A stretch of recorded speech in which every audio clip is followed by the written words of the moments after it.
سر، ملنگ کیا ہوتا ہے؟ درویشوں میں ایسی کوئی کیٹیگری یا قسم نہیں ہے، ایک کیٹیگری ہے جس کو مجذوب کہتے ہیں۔ مجذوب جذب کی شدت کا نام ہے۔ ملنگ کیا ہوتا ہے؟ یہ تو اکثر ہوتا ہے کہ کسی نام کا ملنگ ہو، یعنی علی کا ملنگ ہو۔ آپ ملنگ کسے کہتے ہیں؟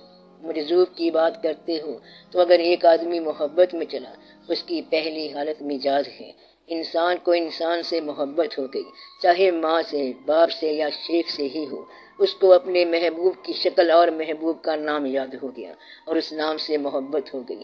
کچھ عرصے بعد محبت جب شدت اختیار کر گئی تو ایسی اسٹیج آ گئی جب طالب مطلوب کے پاس سے پہچانے بغیر گزر جاتا ہے، یعنی کہ مطلوب کی طلب اتنی شدید تھی کہ وہ حدود سے نکل گیا اور اس مقام پر جا پہنچا جہاں اس کو اپنا ہوش بھی نہ رہا۔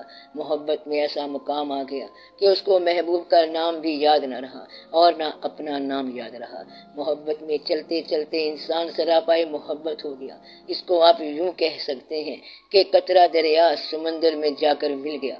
اگر قطرہ دریا میں مل گیا تو پھر اسے پتہ نہیں چلتا کہ میرا نام کیا ہے۔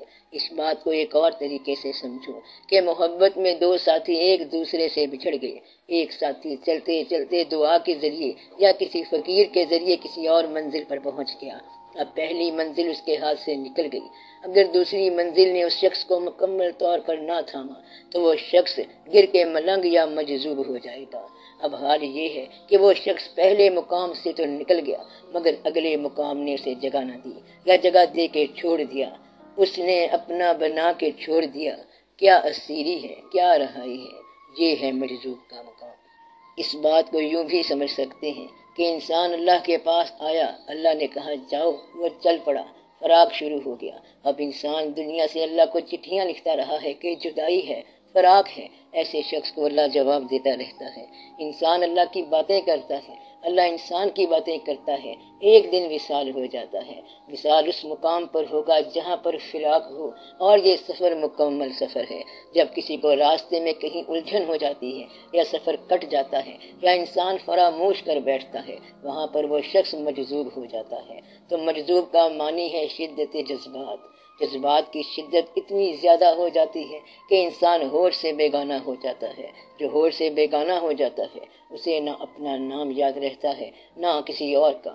میں تیری جستجو میں بڑی دور آ گیا، تجھ سے بھی بے نیاز سا اب ہو گیا ہوں میں۔ مقام یہ ہوتا ہے مجذوب کا کہ نہ اپنا نام یاد ہے نہ دوسرے کا۔ اس کو کہتے ہیں بے نیاز آرزو۔ سفر آرزو کا ہی ہوتا ہے۔ اس کو کہتے ہیں دشت آرزو۔ دشت آرزو میں چلتے چلتے محبت میں جا پہنچا۔ محبت اس نے انسان سے کی ہوتی ہے لیکن پھر بے خواہش دنیا میں پہنچ جاتا ہے۔ اس مقام پر مجذوب پیدا ہو جاتا ہے۔ مجذوب اپنی خواہش دنیا میں نہیں رکھتا، اپنا ارادہ نہیں رکھتا، اس کو ارادہ کرانے والا کوئی اور ہوتا ہے۔ مجذوب سے بھی بچنا چاہیے کیونکہ ہو سکتا ہے وہ آپ کو ادھر کر دے اور ہو سکتا ہے وہ ادھر کر دے۔ تو ان لوگوں سے بگڑی بن سکتی ہے اور بنی بگڑ سکتی ہے۔ ایک ایسے بھی مجذوب تھے کہ جن کے پاس کوئی جاتا تو سب سے پہلے وہ گالیاں شروع کر دیتے، پھر مارنا بھی شروع کر دیتے تھے، اور اگر مار کے دوران انسان کچھ کہتا تو پھر اس کا کام خراب ہو جاتا تھا۔ یہ بزرگ مری کے پاس رہتے تھے اور ان کا نام تھا لال بادشاہ۔ ان کے ایسے ایسے واقعات ہیں کہ جو بیان سے بھی باہر ہیں۔ اب یہ ان کا مزاج تھا۔ بعض اوقات مجذوب ہوش میں بھی آ جاتا ہے۔ اب مجذوب کو ہوش میں لانے والا بھی وہی ہے جو اس کو بے ہوش کرنے والا ہے۔ مجذوب کا مقام وہ مقام ہے جہاں مذاہب مل جاتے ہیں۔ یہ بہت مشکل مقام ہے، اس میں صرف توحید رہ جاتی ہے۔ یہ کیا مقام ہے، کیسے ہوتا ہے، کیسے بنتا ہے، یہ سب باتیں چھوڑ دو، بس مجذوب ہوتا ہے۔ یہ فنا کا مقام ہے اور یہ بقا کے مسافر ہوتے ہیں۔ وہ اپنا سینہ چاک کر کے آتے ہیں اور اپنا نام گم کر کے آتے ہیں۔ انہیں نہ اپنا نام آتا ہے اور نہ کسی اور کا، نہ ان کی کوئی خواہش ہوتی ہے، نہ کوئی پروگرام ہوتا ہے، نہ کوئی نظام ہوتا ہے۔ تو مجذوب بھی ہوتا ہے، صاحب حال بھی ہوتا ہے اور صاحب واردات بھی ہوتا ہے۔ کبھی کبھی اس کو اختیار بھی دیا جاتا ہے اور پھر یہ کہتا ہے کہ حکومت بدل دو، چوپٹ کر کے رکھ دیتا ہے۔ یہ اس کے مزاج کی مرضی ہوتی ہے کہ کبھی ادھر کر دے اور کبھی ادھر کر دے۔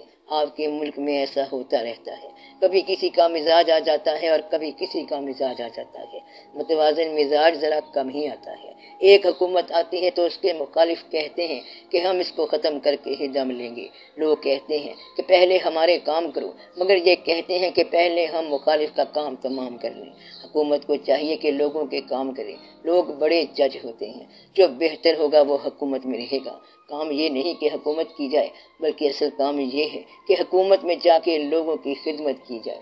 اگر حکومت یہ کہہ دے کہ بجلی کے بل میں 25 پیسے فی یونٹ کمی ہو جائے گی تو لوگ اس کو دراز عمر کی دعا دیں گے۔ دونوں پارٹیوں کے پاس بڑا پیسہ ہے اور حکومت اور اپوزیشن دونوں بڑے قوی ہیں، اور غریب آدمی اس انتظار میں ہے کہ مہنگائی کم ہو تو اسے روٹی مل سکے، اس لیے پیچھے کوئی مرزوق بیٹھ کے واقعہ کرتا رہتا ہے۔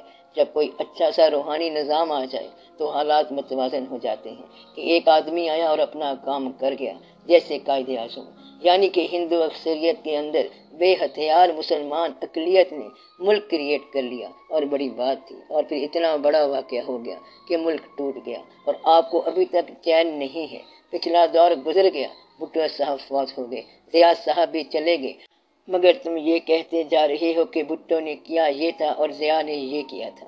تم یہ دیکھو کہ تم خود کیا کر رہے ہو، دونوں چین سے نہیں بیٹھ رہے۔ تو مرزوق کا مقام یہ ہے کہ وہ قانون سے باہر ہے، ضابطے سے باہر ہے، وہ اللہ کے ہاں قبول لوگ ہوتے ہیں، اللہ کے خیال میں اور اس حال میں گم ہو گئے۔ اس کو یوں سمجھ لو کہ تیری یاد میں ہوا جب سے گم، تیرے گم شدہ کا یہ حال ہے کہ نہ دور ہے نہ قریب ہے، نہ فراق ہے نہ وصال ہے۔ بس وہ مقام ہوتا ہے مرزوق کا، نہ قریب ہے نہ دور ہے، نہ اپنا ہے نہ بیگانہ ہے۔ شہر غرق ہو گیا تو اس کو پرواہ نہیں، 4 شہر اور آباد ہو جائیں تو اس کو پرواہ نہیں۔ اس کے پاس عنان حکومت نہیں ہونی چاہیے، کبھی کبھی ہو بھی جاتی ہے۔